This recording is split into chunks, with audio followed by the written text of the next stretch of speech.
আসসালামু আলাইকুম। কেমন আছেন সকলে? আশা করি ভালো আছেন। চলে আসলাম মালটা বাগানে। মালটা বাগানে অসংখ্য মালটা ধরে আছে, গাছগুলোতে দেখতে পাচ্ছেন। তো আমাদের এই মান্দা থানারই সতীহাটের পাশে অবস্থিত এই মালটা বাগানটি। অসংখ্য অসংখ্য মালটা আছে এই গাছে, এগুলো গাছে ধরে আছে। আসছিলাম হঠাৎ করেই, কিন্তু মালিকের সাথে আজকে যোগাযোগ করতে পারিনি।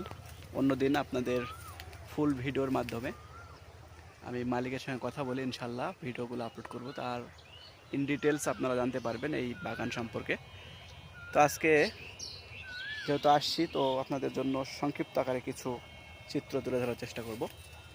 দেখুন, এই মালটা বাগানের পাশাপাশি এখানে কিন্তু লেবুরও বাগান রয়েছে, অর্থাৎ একটা লাইনে মালটা রয়েছে, পাশাপাশি লেবু দেওয়া রয়েছে।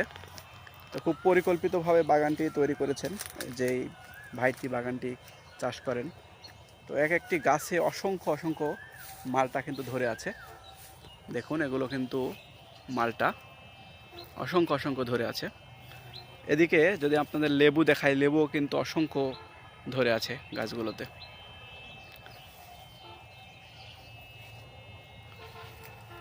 মালটা আসলে এক একটি মালটার শুধু সাইজ দেখুন, এখনও কিন্তু এগুলো বড় হয়নি, কেবল মানে জ্বালা টাইপের রয়েছে। আরও অনেক সময় লাগবে এগুলো পরিপক্ক হতে। এখনই দেখেই মনে হচ্ছে যে খুবই সুন্দর দেখতে, মানে দেখেই খাওয়ার ইচ্ছা দেখতেছে। লেবুগুলো অনেক সুন্দরভাবে ধরে আছে। তো একটি পরিকল্পিত বাগান এটি বলা যায়। অসংখ্য অসংখ্য মালটা এই গাছগুলোতে ধরে আছে, দেখতে পাচ্ছেন। এই গাছে দেখুন, শুধু মালটার ধরন দেখুন।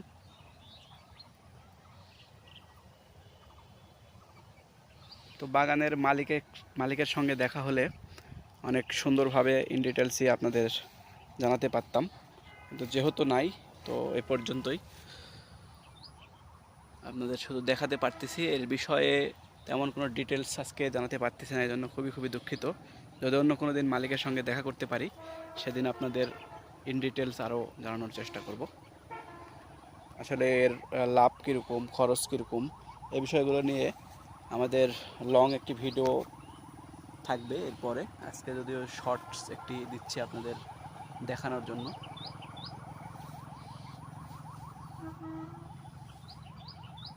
শুধু মালটা আর লেবুর সমারোহ, প্রত্যেকটি ঠোকায় যেন একটি ধরে আছে।